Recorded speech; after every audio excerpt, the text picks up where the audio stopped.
রাজ্যের 15 বুথে ফের ভোট। দক্ষিণ 24 পরগনার 15 বুথে আবারও ভোট। দুই বিধানসভার 15 বুথে পুনর্নির্বাচন। মগরাহাট পশ্চিমের 11টি বুথে রিপোল, ডায়মন্ড হারবারের 4টি বুথে পুনর্নির্বাচন। সকাল 7টা থেকে 15 বুথে পুনর্নির্বাচন। এই মুহূর্তে আমাদের সঙ্গে মগরাহাট পশ্চিমের ছবি দেখাবো আমরা। মগরাহাট পশ্চিমে সকাল থেকেই পুনর্নির্বাচন শুরু হয়েছে এবং সেখান থেকে আমাদের সঙ্গে প্রতিনিধি অর্পণ রয়েছেন সরাসরি। অর্পণ, সকাল 7টা থেকে ভোট গ্রহণ শুরু হয়েছে, এখনো পর্যন্ত কিভাবে চলছে ভোট গ্রহণ এবং এই মুহূর্তে ছবিটা ঠিক কিরকম?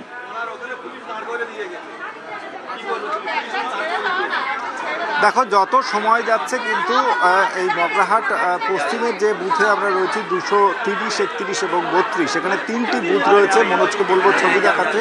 3টে বুথেই কিন্তু যে এলাকার মানুষজন তারা কিন্তু এসে ভিড় জমেছে। লম্বা লাইন, একদিকে মহিলাদের লাইন রয়েছে, অন্যদিকে পুরুষদের লাইন রয়েছে এবং কড়া নিরাপত্তার মধ্যে দিয়ে দেখো লাইন সোজা করা থেকে শুরু করে সিসি ক্যামেরা এবং তার সঙ্গে কেন্দ্রীয় বাহিনীর কড়া নজরদারির মধ্যে ভোট শুরু হয়েছে সকাল 7টা থেকে।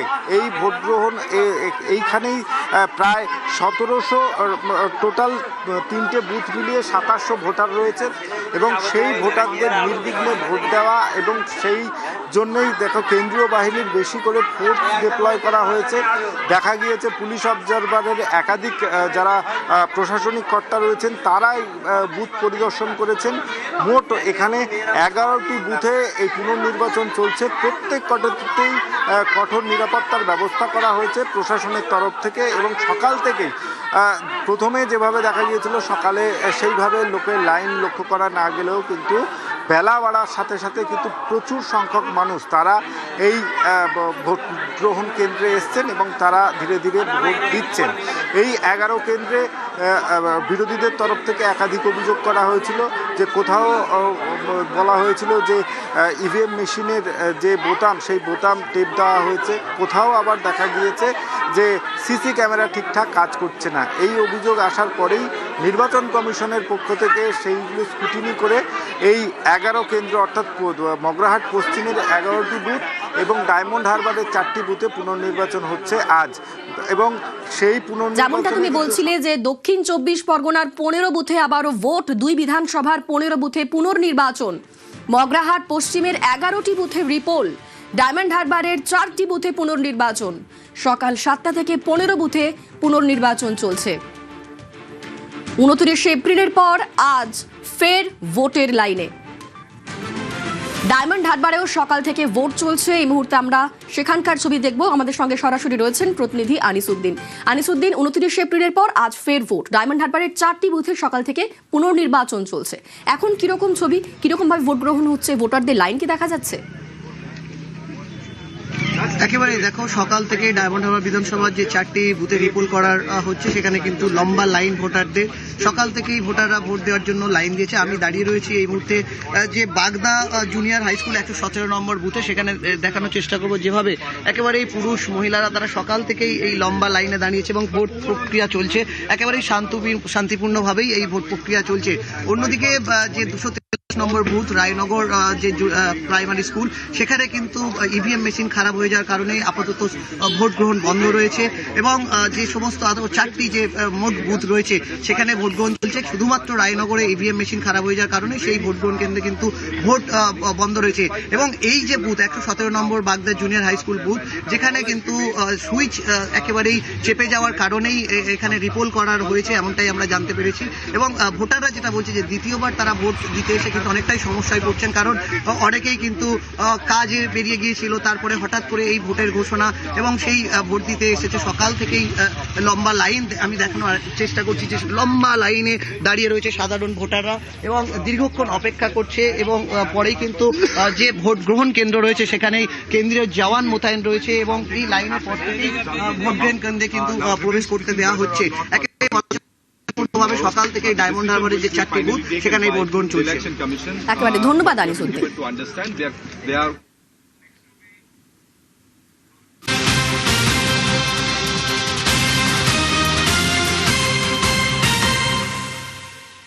বারাসাতের দিকে নজর রাখবো। বারাসাতে স্ট্রং রুমে বন্ধ সিসি ক্যামেরা।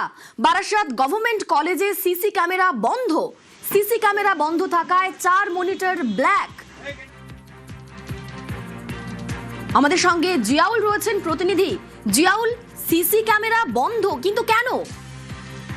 দেখো, এখনো পর্যন্ত 4:05 থেকে 8:22 পর্যন্ত একাধিক সিসিটিভি কিন্তু বন্ধ রয়েছে। বারাসাত গভর্নমেন্ট কলেজ যে স্ট্রং রুম রয়েছে, সেই স্ট্রং রুমের সিসিটিভি ক্যামেরা বন্ধ। ফলে এই খবর পাওয়ার পরই ঘটনাস্থলে আসে অশোকনগরের প্রাক্তন বিধায়ক এবং বর্তমান প্রার্থী নারায়ণ গোস্বামী। তিনি জানতে চান কেন সিসি ক্যামেরা বন্ধ রয়েছে।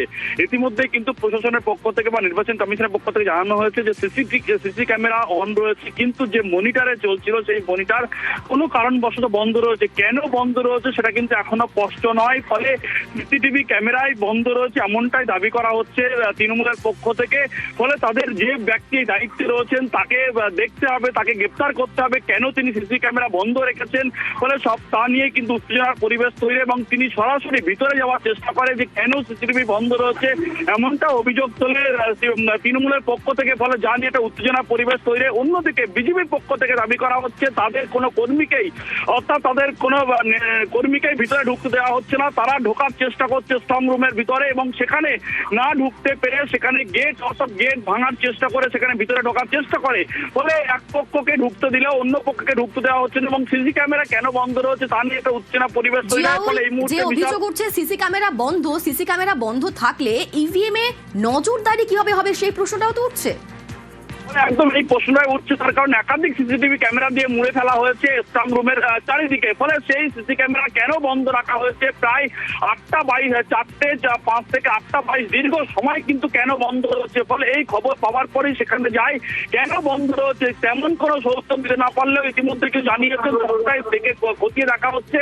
কিন্তু তাদের একটা স্পষ্ট বক্তব্য, সিসি ক্যামেরা অন থাকলেও যে মনিটর, সেই মনিটর বন্ধ রয়েছে কিছু সময় ধরে। ফলে সেটা খতিয়ে দেখা হচ্ছে কারাই দায়িত্বে রয়েছেন। কিন্তু যেভাবে সিসিটিভি ক্যামেরা বন্ধ থাকার ফলে উত্তেজনার পরিবেশ তৈরি হয় বারাসাত গভর্নমেন্ট কলেজের এই একেবারে স্ট্রং রুম এলাকায়। ফলে এই মুহূর্তে বিশাল পুলিশ বাহিনী ঘটনাস্থলে রয়েছেন, কিন্তু সমস্ত অভিযোগ অস্বীকার করছে। তাদের দাবি যে সিসিটিভি ক্যামেরা অন থাকলেও স্ট্রং রুমের যে মনিটর, সেই মনিটরের সমস্যা হচ্ছিল। ফলে সেই মনিটর কিছুক্ষণ ধরে বন্ধ রয়েছে। ফলে এই মুহূর্তে বিশাল পুলিশ বাহিনী এবং কেন্দ্রীয় বাহিনী রয়েছেন বারাসাত একেবারে স্ট্রং রুমে। এখনো পর্যন্ত কমিশনের তরফ থেকে কি বলা হচ্ছে? দেখো, কমিশনের তরফ থেকে স্পষ্ট করে দেওয়া হয়েছে যে সিসি ক্যামেরা বন্ধ হয়নি। মনিটর, অর্থাৎ যে মনিটর দেখার কথা সেই মনিটর কোনো কারণে সেটা বন্ধ হয়ে গেছিল। ফলে সিসি ক্যামেরা অন ছিল, তারপরেও তারা খতিয়ে দেখছে কেন বন্ধ রয়েছে। ফলে সপ্তাহে যারা দায়িত্বে রয়েছেন সেগুলো খতিয়ে দেখা হচ্ছে।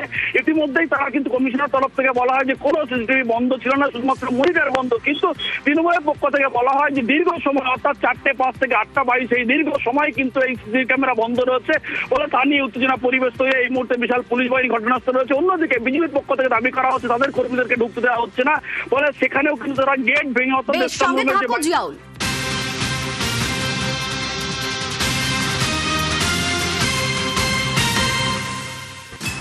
এবার বারাসাতে স্ট্রং রুম সংঘাত। প্রায় 4.5 ঘন্টা বন্ধ ছিল সিসি ক্যামেরা বন্ধ থাকার অভিযোগ তৃণমূল প্রার্থীর। ঘটনাস্থলে অশোকনগরের তৃণমূল প্রার্থী নারায়ণ গোস্বামী। তৃণমূল প্রার্থী যে অভিযোগ করছেন সেই অভিযোগ অস্বীকার করেছে কমিশন। সিসি ক্যামেরা চলছে বলেই দাবি করছে কমিশন। ঠিক এই মুহূর্তের কি পরিস্থিতি জানবো, আমাদের সঙ্গে জিয়াউল রয়েছেন। জিয়াউল, আরো একবার জানবো যে এই যে তৃণমূল প্রার্থী সেখানে গেলেন, তিনি যে অভিযোগ করছেন, এই পরিপ্রেক্ষিতে এখন ঠিক কিরকম পরিস্থিতি? পুরোপুরি কিন্তু আরো নিরাপত্তা বাড়ানো হয়েছে স্ট্রং রুমের সামনে। কিন্তু এই যে দীর্ঘ সময় প্রায় 4 ঘন্টা, 4:05 থেকে 8:22 দীর্ঘ সময় ধরে কেন সিসি ক্যামেরা বন্ধ রয়েছে, অর্থাৎ কর্মীরা সেখানে উপস্থিত রয়েছেন, স্ট্রং রুমে উপস্থিত রয়েছেন, বাইরে উপস্থিত রয়েছেন, ওয়াচ করছেন, কিন্তু সেই সিসি ক্যামেরা কিন্তু দীর্ঘ সময় ধরে বন্ধ রয়েছে। ফলে এখানে নির্বাচন কমিশন বা কমিশনের একটা, অর্থাৎ এই যে অভিযোগ যেটা তৃণমূলের পক্ষ থেকে অভিযোগ করা হচ্ছে, এখানেই কিন্তু কোনো কারচুপি হতে পারে এমনটা কিন্তু অভিযোগ করা হচ্ছে। কিন্তু নির্বাচন কমিশনের পক্ষ থেকে স্পষ্ট দাবি যে সিসি ক্যামেরা অন ছিল, কোনো সিসি ক্যামেরা বন্ধ ছিল না। কিন্তু সিসি ক্যামেরা থেকে যে মনিটর, অর্থাৎ যে মনিটরে দেখার কথা সেই মনিটর কিন্তু দীর্ঘ সময় ধরে বন্ধ ছিল। ফলে সেটা খতিয়ে দেখা হচ্ছে। ইতিমধ্যে কিন্তু এলাকায় প্রচুর পুলিশ বাহিনী রয়েছেন, কেন্দ্রীয় বাহিনী রয়েছেন। ফলে এই মুহূর্তে যথেষ্ট উত্তেজনা ছড়িয়েছে। ফলে সেখানে কর্মীরা জড়ো হচ্ছেন, বিভিন্ন রাজনৈতিক দলের কর্মীরা জড়ো হচ্ছেন। কিন্তু যেভাবে এই সিসি ক্যামেরা দীর্ঘ সময় ধরে বন্ধ, কেন বন্ধ, কি কারণে বন্ধ, কার নির্দেশে বন্ধ করা হয়েছে, সবটাই খতিয়ে দেখতে। ধন্যবাদ জিয়াউল। গণনার আগে গরম। বৃহস্পতিবার রাতে সাখাওয়াত মেমোরিয়ালে স্ট্রং রুমে যান মমতা বন্দ্যোপাধ্যায়। প্রায় 4 ঘন্টা থাকেন। ইভিএম লুটের চেষ্টা হলে জীবন মরণ লড়াইয়ের হুঁশিয়ারি দেন। ক্ষুদিরাম অনুশীলন কেন্দ্রের সামনেও মুখোমুখি Trinamool BJP.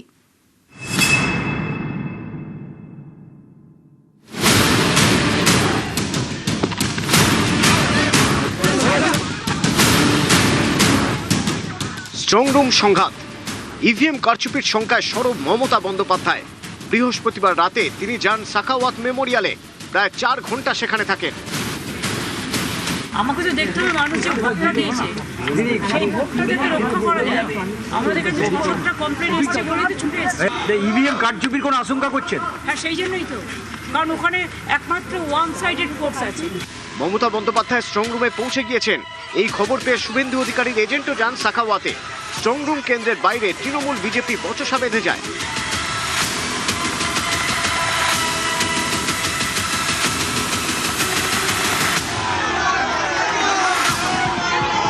Police is not working under us. जब से इलेक्शन डिक्लेयर हुआ है, they said they are under the election commission, and this super power, some super power is working and pressurizing them, and every day they are calling through video or the meeting or the WhatsApp, और उसको चमक देता है, उसको चमकाता है कि आप लोग को पेंडिंग का आपको केस लगा देगा, आपको सस्पेंड कर देगा, कुछ नहीं कर पाएंगे। Observer is only there. They don't have any role to play about that. যতদিন টিএমসির দাপট ছিল ওরা যা ইচ্ছা করতো আমরা কমপ্লেন করতাম। এখন হয়ে গেছে উল্টো। সেই জন্য সব জায়গায় নাটক, ভোটের দিন, ভোটের পরে এবং স্ট্রং রুমের রাজনীতি, এটা হচ্ছে হেরে যাওয়ার মানসিকতা।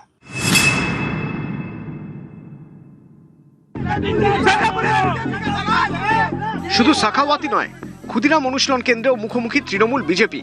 সিসি ক্যামেরা ফুটেজ দেখিয়ে স্ট্রং রুমে কারসাজি করা হয়েছে বলে অভিযোগ তৃণমূলের। বৃহস্পতিবার রাতে স্ট্রং রুমের বাইরে 1 ঘন্টা ধর্ণা দেন শশী পাঁজা, কুণাল ঘোষ।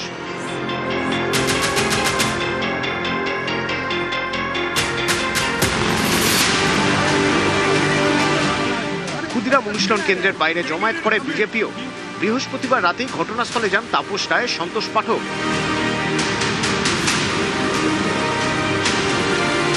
ওরা এখানে কাউকে না জানিয়ে আমাদের লোক পৌঁছানোর আগে লুকিয়ে স্ট্রং রুম খুলে কাজ করছিল।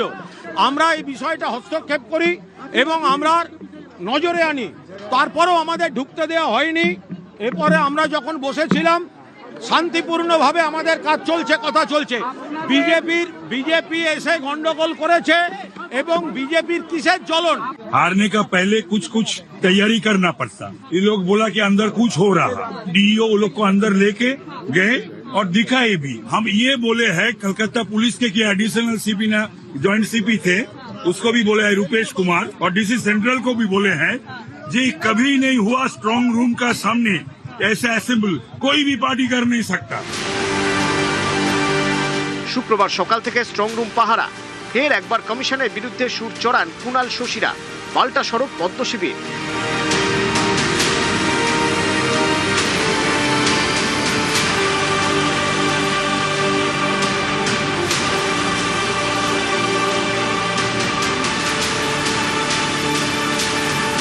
সিইও ঠিক কথা বলছেন না। প্রথমে বলেছিলেন there is no movement at all.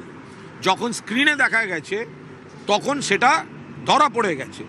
এরপরে উনি বলছেন আমরা মেল পাঠিয়েছি। এবার আমরা যখন এসে বললাম ভেতরে কি হচ্ছে দেখবো, বললেন ঢোকার পারমিশন নেই। তো মেলই যদি দিয়েছেন তাহলে ঢোকার পারমিশন নেই, এটা আসছে কোথার থেকে? ফলে সিইও শাক দিয়ে মাছ ঢাকার চেষ্টা করতে গিয়ে ধরা পড়ে যাচ্ছেন। কালকে ওরা অনিয়ম করেছেন, তৃণমূল ধরে ফেলেছে। ওরা শান্তি করার জায়গা পাচ্ছে না। কালকে তো সবাই ভেতরে ঢুকে গিয়েছিল, অনাথরাইজ পিপল গিয়ে ওখানে ক্যাওয়াস ক্রিয়েট চেষ্টা করেছে, দুর্গ করে দিয়ে সেফটি। আমরা তো এটাই চাইছি সেফটি থাকলে ওনার অসুবিধা কি? তো যারা চুরি করবে সুযোগ পাচ্ছে না, অভিযোগ করছে। ওরা জেনে গেছে কি হেরে গেছে, একটা ন্যারেটিভ তৈরি করছে কি ইলেকশন এজেন্ট বিজেপি কাজ করছে।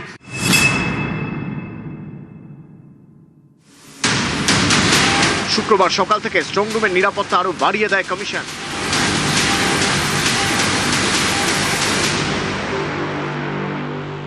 একটা দুর্গ করে দিয়েছে। তার কারণ হচ্ছে কাউকে কিছু না জানিয়ে ভেতরে লোক ঢুকিয়ে কাজ করছে। ফলে সেটা আমরা প্রতিবাদ করেছি। সেই প্রতিবাদে ইসিরও জ্বলন হয়েছে। আর ইসি যাদের হয়ে কাজ করে, যাদের দলদাস, বিজেপিরও জ্বলন হয়েছে। কারণ তারা যে কয়েকটি ভোট এদিক ওদিক করার একটা হয়তো আশা করছিল, তো সেটা তৃণমূল প্রতিবাদে সেটা আটকে গেছে। এসব করে হবে না। বিপুল গরিষ্ঠতা নিয়ে তৃণমূল কংগ্রেস, মমতা বন্দ্যোপাধ্যায় ফিরে আসছেন। পূর্ব মেদিনীপুরের এগরাতেও স্ট্রং রুম সংঘাত। তৃণমূলের অভিযোগ, রিটার্নিং অফিসার ছাড়াই স্ট্রং রুমে ঢুকে পড়েন বিজেপির প্রার্থী। পুলিশের বিরুদ্ধে বিজেপির হয়ে কাজ করার অভিযোগ।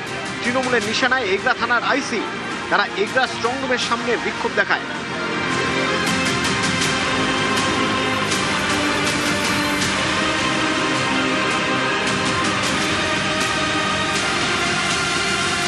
এগরার আইসি বিভিন্ন উচ্চ আধিকারিকের নাম নিয়ে 212 পটাশপুর বিধানসভা কেন্দ্রের বিজেপির ক্যান্ডিডেট তপন মাইতিকে নিয়ে স্ট্রং রুমের ভেতরে ঢুকে যাচ্ছিলেন। যে বা যিনি ক্যান্ডিডেট হবেন নিয়মই আছে আরও সঙ্গে নিয়ে যাবেন ভেতরে, কিন্তু আরও নেই, কেউ নেই। তাদের নাম ভাঙিয়ে আইসি এগরা বিজেপির দালালি করে বিজেপির ক্যান্ডিডেটকে স্ট্রং রুমে নিয়ে যাওয়ার চেষ্টা করছিল। তারই বিরোধিতায় আমরা সকলে মিলে এখানে উপস্থিত হয়েছি। আমি ভেতরে কোথাও ঢুকিনি। ভেতরে কোথাও ঢুকতে দেওয়ার নির্দেশ আছে নাকি? পুলিশ যেখানে ফার্স্ট রাউন্ড আছে, সেকেন্ড রাউন্ড ঠিকঠাক ডিউটি দিচ্ছে কিনা এন্ট্রি করে আমি 2 মিনিট ওইখানে সামনে থেকে ওদেরকে দেখেছি।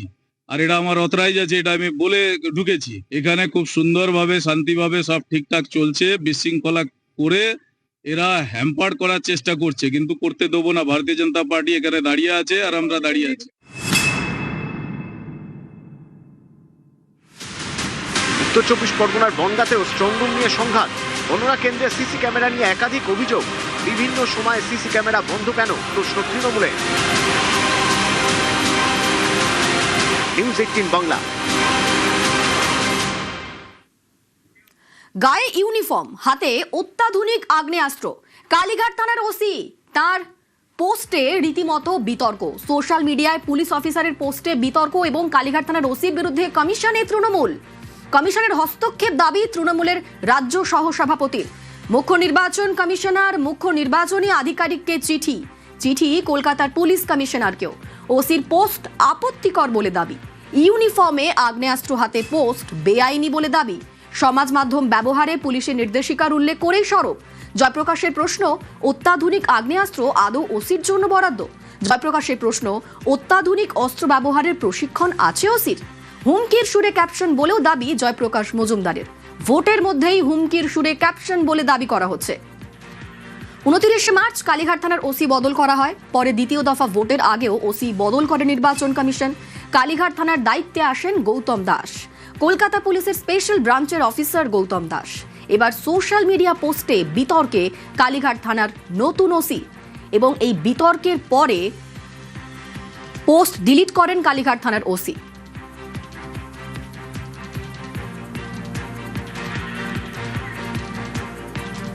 গায়ে ইউনিফর্ম, হাতে অত্যাধুনিক আগ্নেয়াস্ত্র নিয়ে সোশ্যাল মিডিয়াতে পোস্ট করেন কালীঘাট থানার নতুন ওসি এবং তার বিরুদ্ধে এবার কমিশনে তৃণমূল।